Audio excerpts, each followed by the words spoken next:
m'appelle Bouchra, je suis médecin en voie de spécialisation en pédiatrie et je fais de la recherche sur la drépanocytose depuis cette année et c'est soutenu par la Belgian Kids Fund.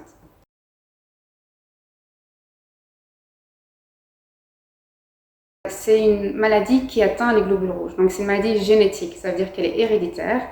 Et les globules rouges, c'est des taxis, si vous voulez, des cellules taxis qui transportent l'oxygène qu'on respire vers tous les tissus du corps. Chez les drépanocytaires, en fait, ils deviennent rigides. Comme ils sont rigides, ils restent bloqués dans les tout petits vaisseaux de la circulation. Et suite à ça, en aval, il n'y a plus d'oxygène qui va vers les tissus. Et imaginez-vous par exemple un infarctus du myocarde, on sait que ça fait très mal, mais dans la drépanocytose, c'est un peu ça parce qu'en aval, il n'y a plus d'oxygène, les tissus souffrent et du coup, ça induit des crises très douloureuses pour le patient. Et l'autre chose, c'est que comme les globules rouges restent coincés dans les petits vaisseaux, ils lisent, donc ils éclatent et ça induit une hémolyse. Ça veut dire que l'hémoglobine chute, on a une anémie et des patients qui sont essoufflés lorsqu'ils arrivent au 3e étage et qui se sentent fatigués.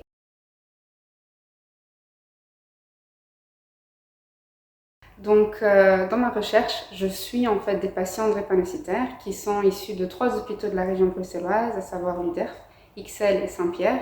Et j'étudie de façon annuelle des marqueurs dans leur sang, en essayant de voir si avec des marqueurs qu'on dose dès l'annonce du diagnostic, on sait en fait repérer les patients qui vont faire des complications très sévères. Si on avait un marqueur qui nous permettrait de détecter les patients qui vont faire des complications sévères, dont des AVC par exemple, on pourrait adapter la prise en charge et le suivi spécifiquement à ces patients en introduisant par exemple des traitements un peu plus précocement ou en le suivant de façon plus rapprochée. On a remarqué avec le dépistage que c'est ça qui fait qu'on s'est amélioré en fait le pronostic de cette maladie, c'est en essayant de prévenir des complications sévères pour ne pas avoir des séquelles par après.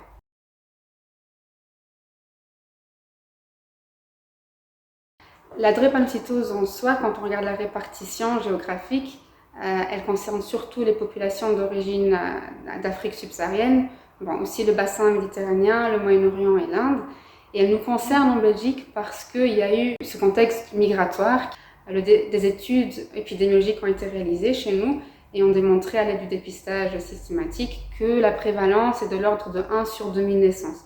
Donc en termes de chiffres épidémiologiques, ça a l'air assez élevé, mais en soi, en pratique, le praticien va très peu voir cette maladie. Donc ça reste une maladie très méconnue.